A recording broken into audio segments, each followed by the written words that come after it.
Fellas, Marvel Rivals has been out now for a few weeks, and there's several things that I think the community can agree on that needs to be changed. Now, I'm talking practical changes, not wishful wants like having a team who doesn't complain when they're not getting healed when they run to the other side of the map. So today, here I have compiled what I think are the top 10 quality changes that would improve Marvel Rivals. Let's get started. Before we do hop into this list, be sure to like and subscribe if you've been enjoying the Marvel Rivals content. Leave a comment below with what you think is on the list and let me know afterwards if you were right. Now, the list. Starting off with number 10, we have having Bruce Banner start as the Hulk. Now Banner does start with the Gamma Gun, which lets you build a faster charge to Hulk out. And it's cool that he shoots cancer rays. That's what a Gamma Gun is. But you want to play as Hulk and smash things right away. If I wanted to start off with a gun, I would play someone like the Punisher or even Black Widow. It's a slower playstyle with Bruce, which would be remedied with this one simple change by having him start off as the Hulk rather than as Banner. At number 9, we have announcer packs.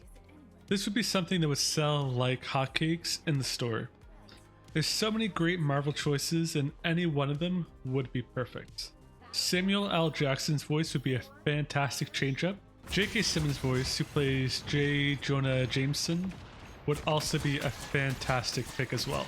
Ideally, there would be one or two that are free for the players, but even behind a paywall, this would really improve the game experience. Also, having the option for a random announcer button would ensure randomness, which would promote the longevity of the game. At number 8, this is not a huge change, nor would it be something that would be sold in stores. It wouldn't even be an issue if you haven't noticed it before, but having Loki's clones emote with him or do simple action without having an effect would be a huge quality of life improvement. Right now they just stand around and don't do much of anything. It's simple to know they're clones as they just stand there, so it doesn't ruin much of anything, but it feels like it slows you down when you're in a fast-paced game and you notice that they're just standing there doing nothing. At number 7, this is not going to be the most outrageous want or desire, but that is nerfing Hawkeye. Right now he does 400 damage with the headshot as a seasonal bonus. Without it, 320 damage. Look at most of the DPS and healers. They have 250 to 275 health. Hawkeye also really fires fast. As a reference, Black Widow fires somewhat slow and takes 2 headshots to kill someone. There's a valid reason why everyone complains about Hawkeye, and it's not just because of his broken hitbox. It's being able to stay back and rapidly pick off the other team with headshots that's so broken. At number 6, that brings us to the next change that would improve the game. Having ban choices in the lower ranked matches.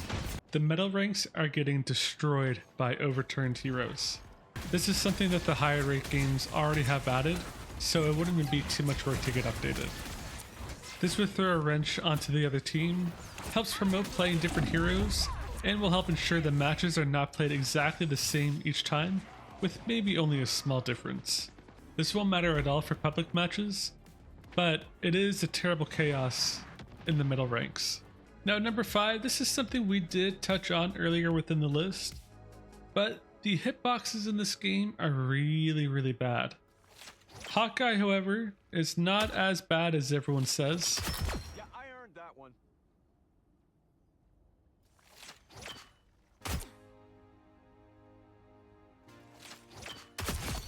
Okay. So as I was saying, the hitboxes is really bad in this game. For Hawkeye, for example, I have the center of my cursor off to the side of Luna Snow, and it still hits her.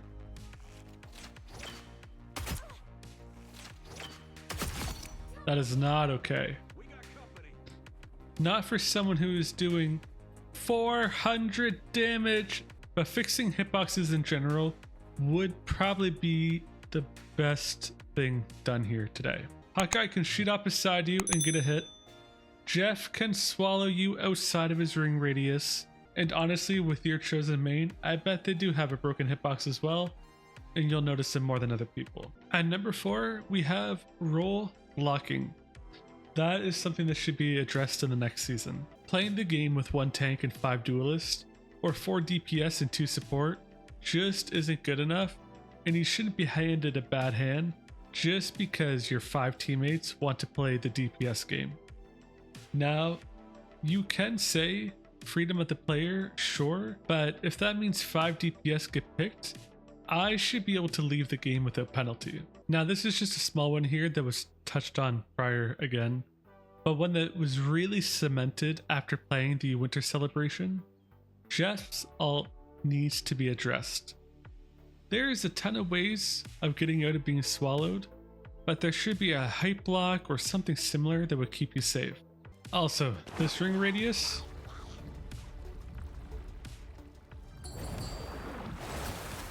that's not good enough. It's not accurate.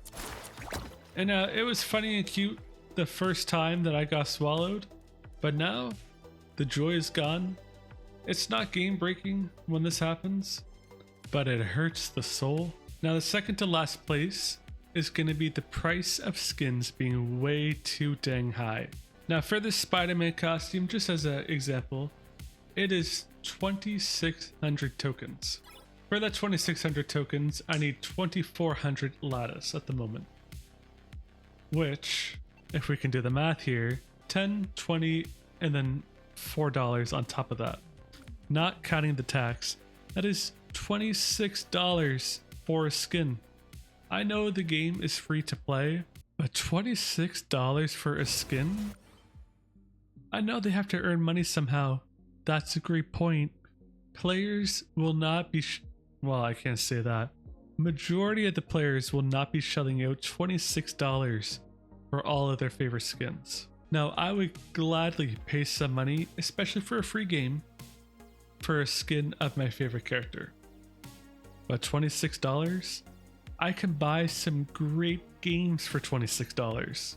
These prices are way too high for the content you get. At least the game is in third person, so you can see your new skin if you happen to get the character you want and play in the game. Now, for lucky spot number 1, we have the Backpedal Penalty. With Venom or Luna Snow, you have a speedy way to get back into the action with some delay, as you do need to travel the distance depending on the game and the map. However, with other characters, this is where it's a problem. Adam Warlock, even Magneto, they do not move fast. They do not have a fast way to get around the map. They don't have any fast travel abilities. They have to spend a long time walking back. And it's not limited to a particular class, but some characters in general. This causes more time where you're unable to assist your team, which hinders your team even further. Magneto's not even an overpowered character. Changing the backpedal penalty for some characters would be one of the biggest improvements that would make the game all that much better. And there we have it. 10 changes that would benefit the game in so many different ways, making Marvel Rivals all the better for it. Thanks for watching the video today. Be sure to leave a comment below. Tell me, did you guess any of the top 10 changes on the list today? What do you think should have been added to the list? Also, hit that like button if you're still watching. Subscribe for more videos like this if you haven't already. And as always, keep on gaming.